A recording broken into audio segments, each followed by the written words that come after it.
everybody, here with Taylor and his 67 Beetle. He's gonna give us a car check, go just show us off all his hard work. Are you ready, man? Yeah, man, I'm ready.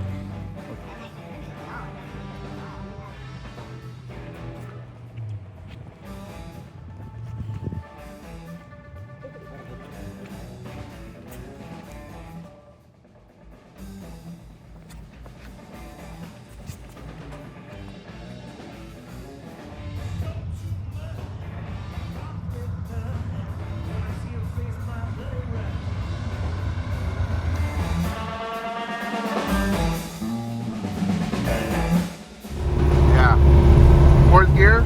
Fourth gear. Right.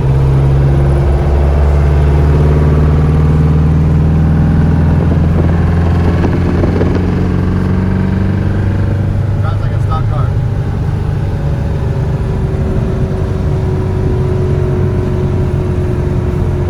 I've driven cars that are Volkswagens that make a lot less power.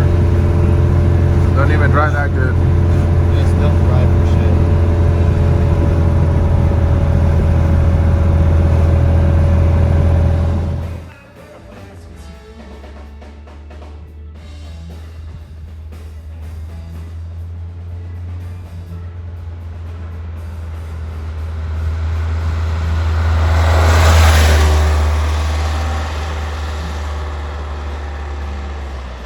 Right where all the cars feel like garbage.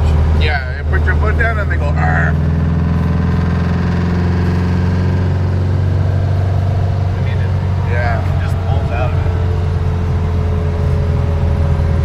Alright. Total, like, drivability. Yeah.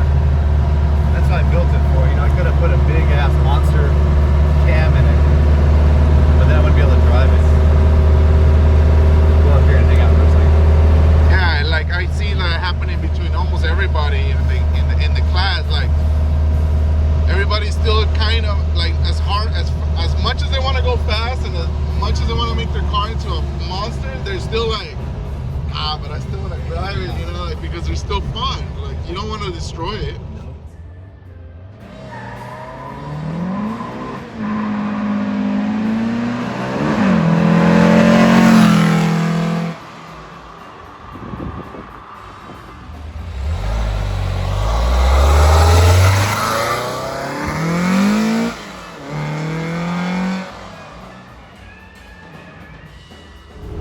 Sean Moore helped me out with the gearbox. I've known Sean for a long time, and we got this gearbox put together for that last race at Verona. And he put a shorter second gear in it. It still has a stock third, stock first, 412, tighter second, and a stock third, but it sure runs a lot better now.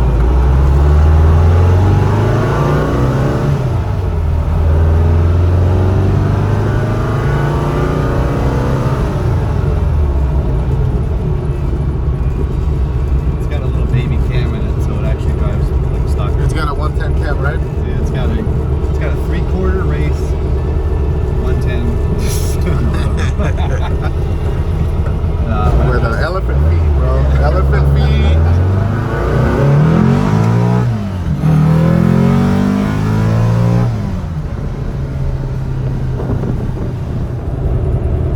Look, my indicators actually work. Left arrow, right arrow.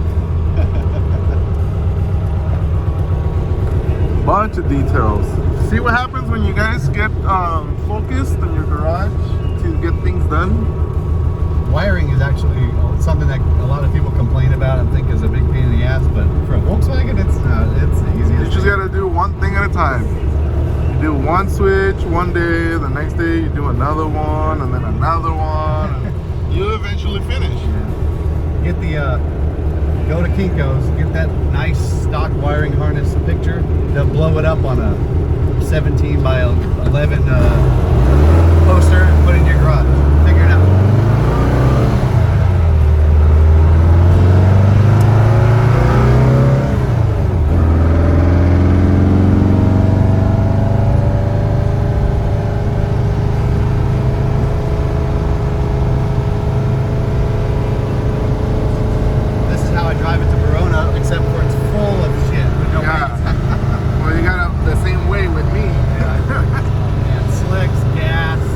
Everything.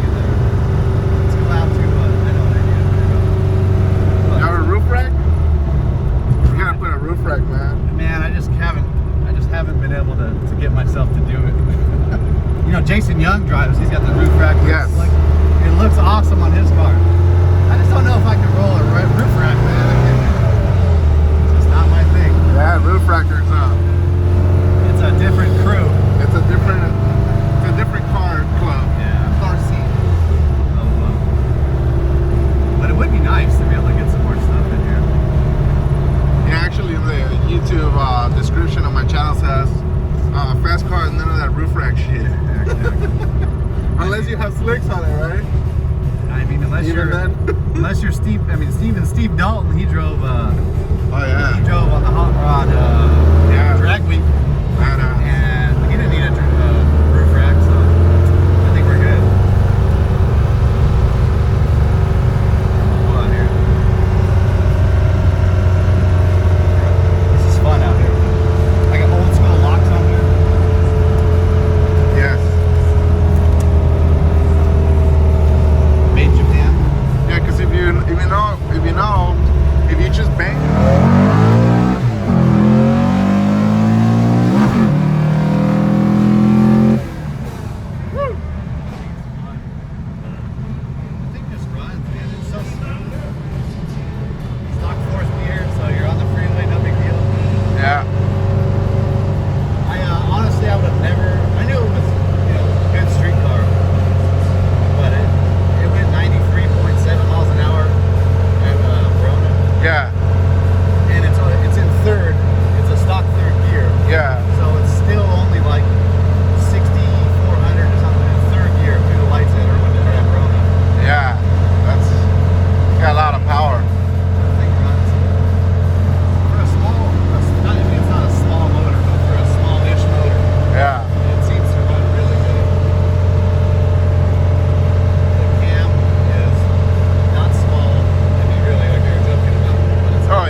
package tray. Okay. I just redid it all so it's under the package tray so nothing comes out over here at all. And then I have two weather pack connectors to take the whole motor out here. Yes. So I don't have to worry about the wires and everything. But in the front, I ran another fuse box underneath the footrests on the passenger side. Yeah. And that's where you run all your accessories. Everything else is there. Okay, that's what I did too. Yeah. Did you put it down there? Yeah, I have it right under this seat right here. I have a whole fuse box in here I have it with all the cool shit in here. Oh, you have it over there. Yeah. Oh, that's pretty cool. There you go. So it's all. I have that runs my shift light. You know, just relays for the fuses, relays for the fuel pump. Super clean little head, all the race car shit. Yeah, so that way it's just not out. Yeah. And I run everything down the side of the car just like a 67 has on the driver's side. Wow, that's cool. So it's all, Good job. This little beard seat. It's actually harder to reach to pull the e-brake up, and that's why I staged it anyway. Yeah. And it seems this little extension Big slips over it difference. with a custom-made nut. Yeah. And goes over the e-brake.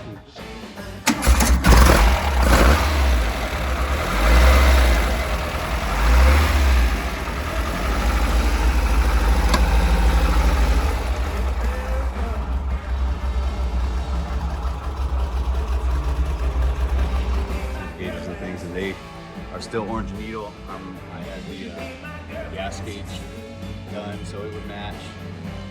And the tack I had done, but it's 4-cylinder obviously now. And then I had the oil pressure and the generator lights added to the bottom of the tack, so it's just like a stock one.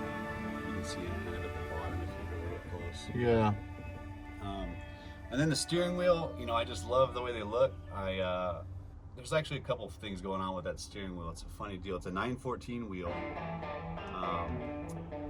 They do fit right onto a Volkswagen spline, but they don't quite work. It's cancellation ring and offset.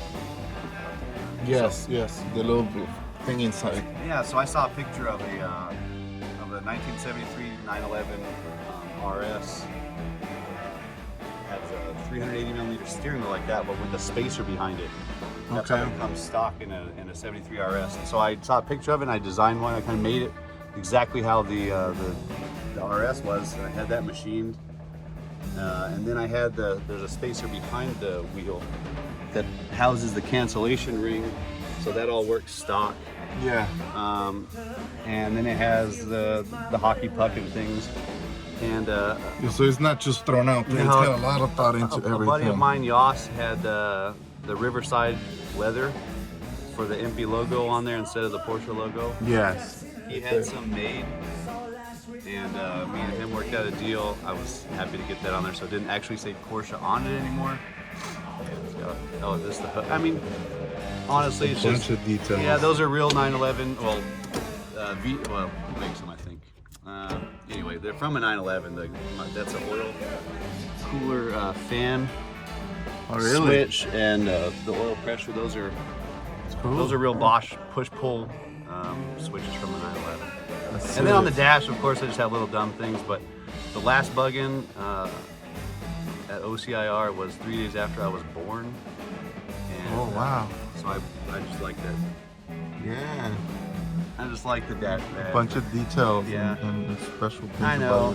The shifter is another funny thing. It's like Gene Bird Enterprises used to make some shift knobs for themselves at the time. It was for NHRA contingency. Yeah. So it's a real Bird shift knob, but it says Hurst on it. Yes. And they weren't for sale, and so it was just so they could have their own shifter that they knew worked well, but have that on there for contingency. So I have another one too, actually. It's a Mr. Gasket. Wow, that's cool. And then Doug made the one lock switch for it. Yes. And then Doug and you still have carpet in your car. Yeah, I mean, you still have so I got other things. You're all legal with the class with the seats. Yeah. You got your legit seat belts. Oh yeah. This is I got USB already to go. USB. Oh yeah. You can charge it on the freeway. You got a disconnect, main power disconnect. I made that. Some carpet. Yeah, I made that. I do actually have MST. I said it doesn't have MST, but it has a soft touch rev limiter. Oh, okay. It uses a 2-step, but it doesn't actually have an MST ignition. Just the 2-step. Just the 2-step. So. And then you got you're missing carpet over there, or light weight reduction, or what? I have it on. I have it actually. I haven't decided how I want to. So the carpet kit that I got, I don't know if they make two different ones, but it's the carpet that goes all the way up to the back window. Yes, you don't like that one. I don't like that, so I need to have it cut down and stitched. Yes. So I just haven't put it in yet. A bunch of more details coming. And then the seatbelt bar, I honestly didn't think that I would. That it was going to need a real low bar, but I wanted a good seatbelt. Yeah, so you did that done. I wanted the headlight. And so I did that. It's very useful and it helps a lot. But now, of course, now you just ran. Yeah, now it needs to. I mean, when I finally decided to put it back together, I started looking at all the pieces and making sure that everything would fit. Really took the time to make sure all the tin and everything is in it if I was going to drive it around. So all the times I've been going to the drag strip in Verona and things, I've been driving it there. It's like 60 miles each way. It's been a lot of fun. I don't know. I just wanted all the bolts to kind of match. Yeah. There's a lot of detail on this thing. Yeah, it's still old school, even though it is and it isn't. It's kind of a funny thing. It's got the Fisher harmonic balancer on it. You know, the IDAs are all tuned up inside and things. Mark Beckley did a lot of work to the carburetors. And but on the outside, I mean, it doesn't have MSD ignition. That's a Bosch blue coil that I painted black. It's got a compifier in there. You get your own cables, you know, because you're famous. Oh yeah, exactly. I always have to use Taylor wires. Of course. No sponsorship. But send me some. The motor's really narrow. I mean, like I said, I've originally built this motor to it's built to super stock specs, to be honest. It's a 44 valve, it's a 94 piston, but the crank's a strange size. It's 79.65 because it was a smaller crank that's been offset ground to Chevy, wedge mated and all that stuff. But it's got a decent sized rod, but the reason it's so short is because it has really short pistons. It has a 1-inch compression height. So the motor ends up being really narrow and actually kind of easy to work on, but unfortunately it took a lot of work to get the tin and everything on. Yeah. I had to balloon out the sides of the dual port tin to get the fan shroud, you know, just this style fan shroud on it. I had to narrow the whole breastplate. It's been cut 1 inch out of the middle of the breastplate and welded it all back together. And the tins have been narrowed, I think, just like 600 thousandths per side just to get them to fit on the motor. Yeah. So it's got a short push rod, which helps. A bunch of tricks. It's Anthony Kika did the heads. He did these heads I think in 2010. Just no matter where I zoom, I find cool shit. Yeah, I mean, it kind of got away. I just started doing little tiny things. I made the spark plug wire tube and stuff just to hide all that stuff, kind of get it out of there. I had these 3D printed stacks made. Actually, who made them was Tabari. Yeah. He's on, you see him a lot on the internet, on Sampa and a bunch of other forums and things. He built the type for me and stuff. But I got together with him and told him how I wanted these stacks to be made. And we kind of went around a few times and he got them done for me. I think the guy in Brazil actually printed them. They seem to hold up though, so they haven't melted yet. Yeah. I don't know. Anyways, this little pulley is a funny thing. I get a lot of questions about this thing, but it's a Doug Fisher used to make harmonic balancers for Volkswagens. Years ago, he actually sold them through CarCraft. You could buy them. They said CarCraft on them, but they were. And then you'd see that they were actually made by Doug Fisher, and he builds a lot of Harley balancers and things too. I used that pulley because I wanted the balancer, but I also have a daily pump on it. Oh, okay. That sticks out. Yeah. So it has a dry sump size pulley on it, but since I plan on driving it more than just around the corner, I had to use a really small alternator pulley to get the ratio back. So the ratio is the same as a stock size pulley, even though it has a dry sump size. Yeah. So the fan turns the same speed as it would if it was just stock. So it actually fits on there though. Yeah, it's pretty trick. But to get those... Who's Kid? Kid, I have no idea who Kid is, to be honest. But this that pulley, motherfucker though. Yeah, this pulley is actually one I found by accident a long time ago, and I've had a lot of people ask me for it, and I'm pretty sure I've sold a decent amount of those pulleys for Drew's Off-Road. I don't know if they're still called Drew's Off-Road. They're in Ohio. Yeah. But I found that they use it for off-road or some such deal. It's actually offered through their website, but it's not easy to find. And a lot of people It's kind of like a specialty item from their behalf. Yeah, and it's not all that expensive, and it works really well. It's hard anodized aluminum, and it fits nice. It's easy. So I should buy mine? Man, I mean, You need to sell me one right now? You should buy one. I mean, I've sold a few for them before because a lot of people ask me how I use that dry sump pulley on the street and drive it around a lot of places. I go, well, to be honest, the fan's the same speed because that little tiny pulley up there. And I didn't make it, and I didn't have it made. I got lucky. I was going to have one made. Yeah, I put a bigger one on top to slow it down even more. Well, that's funny because if I wanted to slow mine down, like you You said, just put a stock instead one. of changing the bottom one, I just put the stock one on top. Yeah. With a bigger belt on it, and then I have a. And then you have a power pulley. Yeah, exactly. Yeah, that's cool. And then you did those center cups yourself? That's a little different. Yeah, I actually had some flat 4 ones, some center caps. I never liked the logos. Okay. Yeah, you like it plain and you do your own stuff. Yeah. Huh? Everything I see, you have your touch to it. It's got It's got its own. less is more, so it does a lot of really. Can I open your car right here?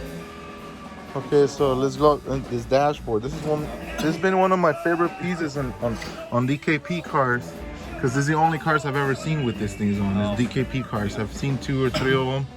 With well, that you know, to be honest, okay, so going back to driving and things, you know, I kind of got a pipe dream one time along quite a few years ago, and some of the guys in DKP have like Ben Salazar has a 912, 69 912, I think. No, it's a 68. Carlos has a 67 912, and a good buddy of theirs that I've known for a long time has a 911T 356. Anyway, I started really getting into just looking at Porsches. I knew I wasn't going to be buying one anytime soon, but I really liked just everything about them. They're so well put together. I just love the way they look. So I started looking at the dash, and it just kind of started to morph into a Porsche sort of inspired dash. But Impey offered that dash pad years ago, and Danny Cepeda had one I picked up. So first it was the dash pad, and then it was, well, I'm going to put the 911 tack in there. yeah.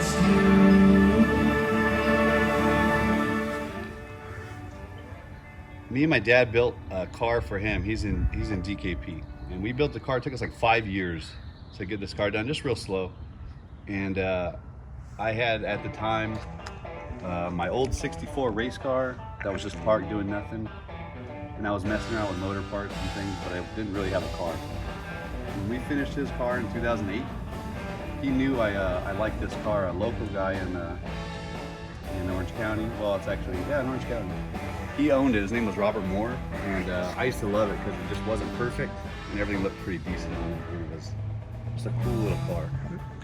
And then when we finished his car, one day I went to his house, and he had bought it, and he gave it to me, and he said, "Thanks for helping me out and getting my car going and everything, and I want you to have this thing." It was awesome. But at the time, it had a little 2054 in it with IDAs and stock gears and everything.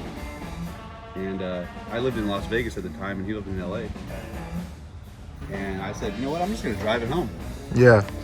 And he goes, you sure? And I said, yeah, man, I'm gonna drive this thing home. So I drove it through the desert, back to Vegas, and I had a blast. And that was one of the first times I'd really driven my own car that far, just for fun. And when I got it back, of course, the hitch started going after a little while. Ended up yanking the motor out. Yeah? Started taking it to the drag strip again. I was supposed to have a street car again, and I started doing nothing but drag racing it in Las Vegas. And then I ended up parking it after I hurt the motor real bad at the Buggerama. And I took it apart, and then of course things happened, and I never put it back together again. So it sat from 2010 until last year. So almost 10 years it sat, and I didn't do anything with it at all. It just sat in the garage. I would tinker with it a little bit at a time, but when COVID hit, I finally decided that it was time to get it going again. Yeah, because I remember you going to go to see our races at Real Street. Oh, yeah. And you'll be over there at the cruise. You'll be with us at the just between rounds. You always walk back and forth with us. So I remember seeing you like at the races and stuff. And then you know, I knew you had something in the works. I just didn't know what it was until I saw this. Well, the motor. So this motor, pretty much exactly as it is, except for some tandem things, I built in 2012. I finished it in 2012. I had it on the dyno at Rogers at Heads Up Performance. Mm-hmm. I had it on the dyno. We made like around 11, I think, pulls with it. I was changing a million different things on it. And then I took it home and took it apart, put it back together, and took it back to the dyno. And we ran it 10 or 11 more pulls after that. Changing more things. I was changing venturis, velocity stacks, timing, just all kinds of, I made a different header. And then I took it back apart again after the dyno, and then I put it in boxes and I never did anything with it. So I knew the motor made power. I actually originally built this motor to go real racing. Like, it's actually built almost like a super stock motor. But the problem with it was I got married and had some kids and things, and you know, just really isn't feasible for me anyway to go full-time Volkswagen drag racing, just heavy duty, you know, 1 pass, 2 passes every couple months. And that Yeah. just wasn't it. With a trailer and a It truck. just isn't in it for me right now. And A bunch of stuff that comes with having a race car. yeah, and so I decided, I thought about how I drove it back to Las Vegas from California and how much fun that was. Me and Sean Moore drove his Volkswagen in 2002 from LA to Las Vegas, and that was a lot of fun. And so I decided to lower the compression and put it on the street. And so that's what I finally did.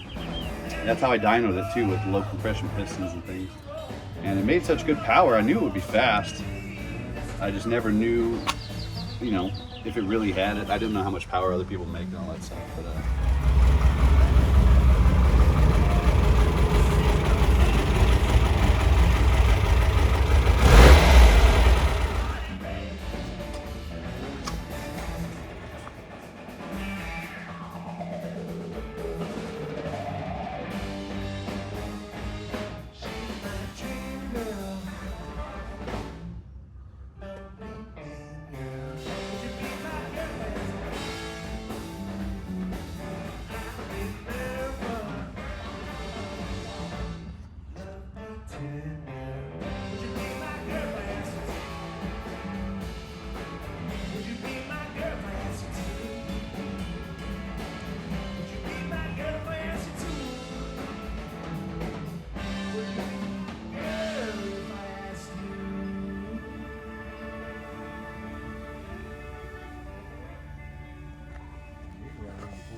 my neighbor right over there got nice. Yeah.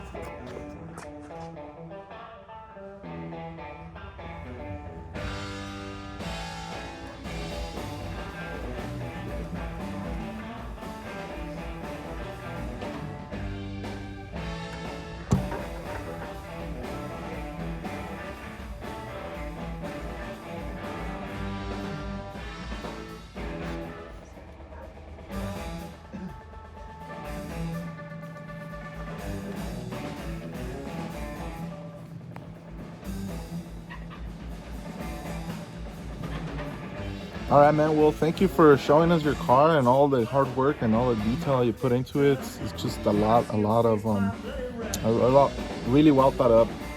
Like the whole build, it's pretty impressive. And thanks for showing us, man. You're welcome, man. It's a lot of fun. I had a lot of help though too. It's not just me. Roger Crawford's always been really good to me. Doug and Anthony, DNA Racing. Yeah. They put up with my shit. Doug puts up with my questions in the middle of the night. Oh yeah. And I bug him all the time. Yeah. Mark and Doug at Bird. I mean, just everybody's so cool. Share knowledge and really help out. So I really appreciate it. Yeah. Well. See you at drag day. Yeah. Or no, bug-in. Hopefully we see this car back out there, and see you guys later.